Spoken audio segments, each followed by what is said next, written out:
오늘 우리에게 주시는 하나님의 말씀은 요한복음 13장 3절에서 15절까지 말씀입니다. 3절.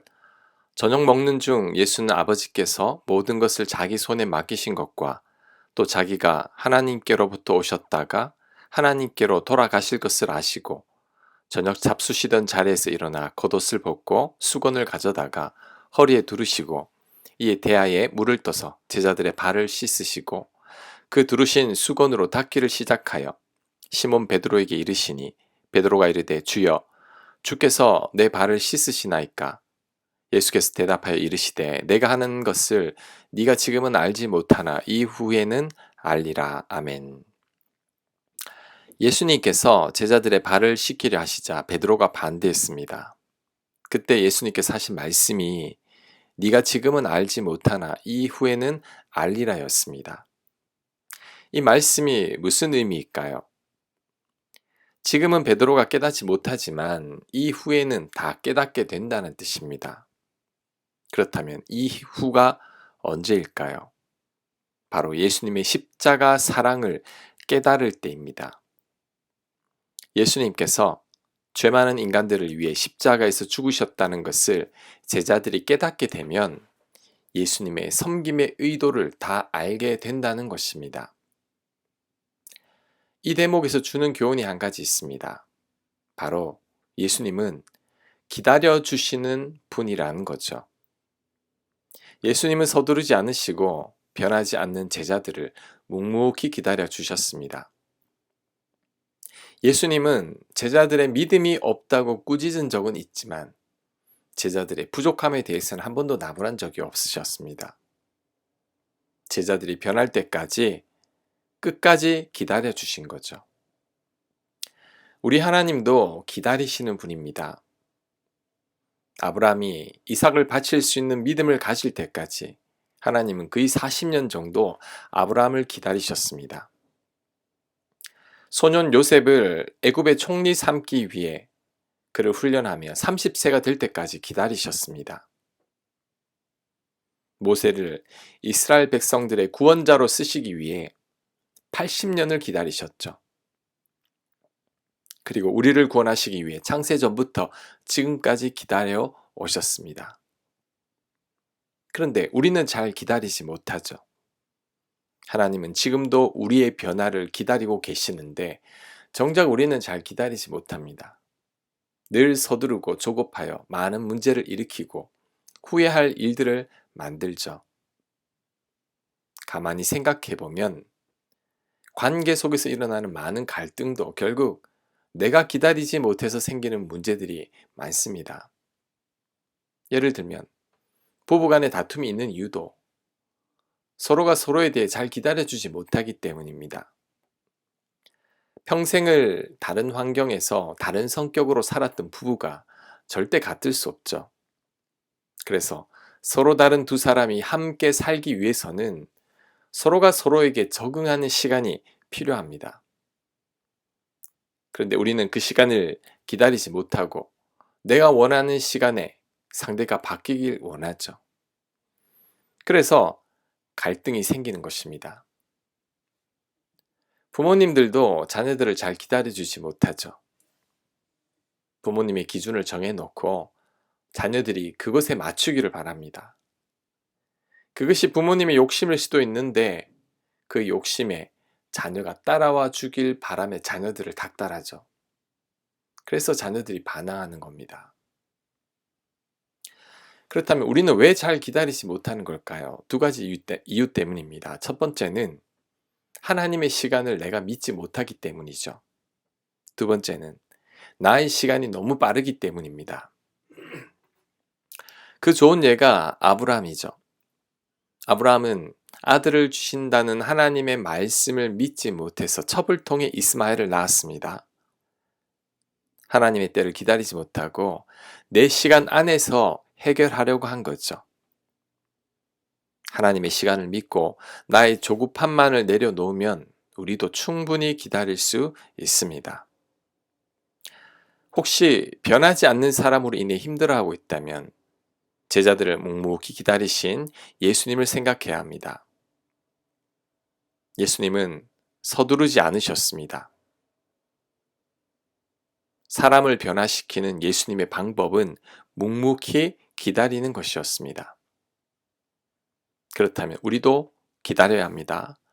하나님께서 변화시키실 때를 기대하며 기다려야 합니다. 지금은 실망스럽지만 이후에 하나님께서 그 사람을 바꾸실 것이니 우리는 그때를 믿고 인내하며 기다려야 합니다. 그럴 때 변화된 제자들처럼 내가 기다리는 그 사람도 변하게 될 것입니다.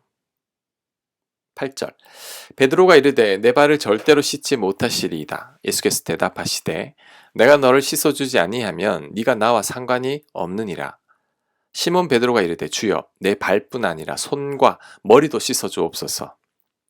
예수께서 이르시되 이미 목욕한 자는 발밖에 씻을 필요가 없느니라. 온몸이 깨끗하니라. 너희가 깨끗하나 다는 아니니라 하시니 이는 자기를 팔 자가 누구인지 아심이라. 그러므로 다는 깨끗하지 아니하다 하시니라. 아멘. 예수님께서 제자들의 발을 씻기려고 하자 베드로가 거부했죠. 당시 문화 속에서는 종들이나 노예가 주인의 발을 씻기기 때문입니다.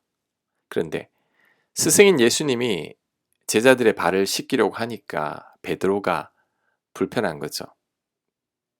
그런데 예수님은 발을 씻지 못하겠다고 하면 너와 나는 아무런 상관이 없다고 말씀하시자 베드로가 목욕까지 시켜달라고 합니다. 베드로가 왜 이렇게 오버하는 것일까요? 자신이 예수님과 더 친밀하다고 말하고 싶은 거죠. 예수님과 더 가까운 사이라고 말하고 싶은 것입니다. 그런데 예수님은 이미 목욕한 자는 발밖에 씻을 필요가 없다고 말씀했습니다. 이게 무슨 의미일까요? 일반적인 의미는 이미 죄 용서를 받은 자는 다시 용서받을 필요가 없지만 이후로 짓는 죄에 대해 회개는 해야 한다는 뜻입니다. 하지만 좀 더 깊이 적용해 보면 더 많이 씻는다고 더 많이 사랑받는 게 아니라는 뜻도 담겨 있습니다. 이미 예수님은 제자들을 많이 사랑하고 있으니 더 사랑받기 위해 애쓰지 않아도 된다는 뜻입니다. 우리들은 예수님의 이 말씀을 명심해야 합니다. 하나님은 우리를 살리기 위해 당신의 아들을 주셨습니다. 예수님은 나를 사랑하사 나를 위하여 십자가에 대신 죽기까지 하셨죠. 이것은 우리를 이미 완전하게 사랑하고 있다는 증거입니다.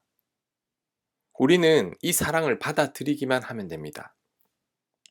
베드로처럼 더 사랑받기 위해 애쓰지 않아도 된다는 거죠. 하나님께 사랑받기 위해 애쓰시는 분들이 많습니다. 기도의 시간으로, 교회 봉사로, 경건한 삶으로, 예배드리는 횟수로.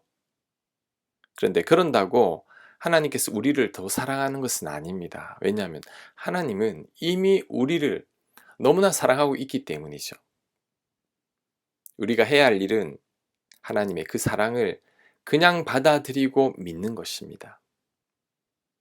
그리고 그 사랑에 감격해서 기도하고 그 사랑에 감격해서 봉사하고 거룩한 삶을 살고 예배를 드리는 것. 이것이 참 신앙인의 모습입니다. 다시 강조합니다. 하나님께 사랑받기 위해 애쓸 필요 없습니다. 왜냐하면 하나님이 이미 우리를 사랑하고 있기 때문이죠. 우리는 그 사실을 받아들이고 믿기만 하면 됩니다. 12절 그들의 발을 씻으신 후에 옷을 입으시고 다시 앉아 그들에게 이르시되 내가 너희에게 행한 것을 너희가 아느냐? 너희가 나를 선생이라 또는 주라 하니 너희 말이 옳도다. 내가 그러하다. 내가 주와 또는 선생이 되어 너희 발을 씻었으니 너희도 서로 발을 씻어주는 것이 옳으니라. 내가 너희에게 행한 것 같이 너희도 행하게 하려 하여 본을 보였노라. 아멘. 예수님은 말만 하지 않으시는 분이시죠. 직접 삶으로 본을 보여주셨습니다. 그래서 내가 너희에게 행한 것 같이 너희도 행하게 하려 하여 본을 보였노라 라고 말씀하신 겁니다. 섬기는 자가 큰 자라고 말만 하지 않으시고 직접 행동으로 보여주셨죠. 그게 바로 세족식이고 십자가의 죽음이었습니다. 가장 섬김을 받아야 할 분이 가장 낮은 모습으로 우리들을 섬기셨죠. 그러면서 우리들에게 하셨던 말씀은 본을 보였노라. 즉 우리도 이처럼 하라는 것입니다. 그런데 우리들은 이렇게 하지 못하고 있죠. 오히려 그 반대로 하고 있는 것 같습니다. 목회자나 장로님 같은 교회 지도자들이 섬기고 있습니까? 섬김을 받고 있습니까? 섬김을 받는 경우가 더 많죠. 교회 오래 다닌 분들이 섬기고 있습니까? 섬김을 받고 있습니까? 교회의 주도권을 가지고 섬김을 받는 경우가 더 많습니다. 교회가 클수록 이런 현상은 더 두드러지죠. 예수님 시대에 권세를 누리던 종교 지도자들 같은 모습이 오늘날 우리들에게도 있습니다. 저만 하더라도 목회자로서 섬김을 받는 경우가 더 많은 것 같습니다. 예수님의 가르침에 반대로 행하는 것 같아서 찔리고 부끄럽습니다. 누구나 섬김을 받기를 원하지만 우리는 그래서는 안 됩니다. 먼저 섬기는 자가 되어야 합니다. 바로 우리를 향한 예수님의 가르침이죠. 본을 보이신 예수님을 본받아서 이제는 우리가 먼저 섬기는 자가 되어야 할 겁니다. 세상은 섬김을 받는 자를 큰 사람으로 여기지만 하나님 나라는 그렇지 않습니다. 섬기는 자가 정말 큰 자입니다. 하나님께서 예수님을 가장 높이신 이유도 가장 높으신 분이면서 가장 낮은 자리에서 우리를 섬겼기 때문이죠. 이제는 우리가 이 예수님의 삶을 본받아야 할 차례입니다. 우리가 자발적으로 먼저 섬기는 자가 되어야 합니다. 그렇게 살아가는 저와 여러분들 다 되시길 간절히 축원합니다. 아멘. 하나님, 예수님처럼 우리도 먼저 섬기는 자가 되게 하시고 본을 보이는 자가 되게 하옵소서. 입술로만 신앙생활할 것이 아니라 우리 삶으로 우리의 신앙을 드러낼 수 있도록 역사하여 주옵소서. 예수님께서 우리를 기다려 주셨던 것처럼 우리 또한 내 곁에 있는 사람들을 기다릴 줄 아는 자가 되게 하여 주시옵소서. 예수님 이름으로 기도합니다. 아멘.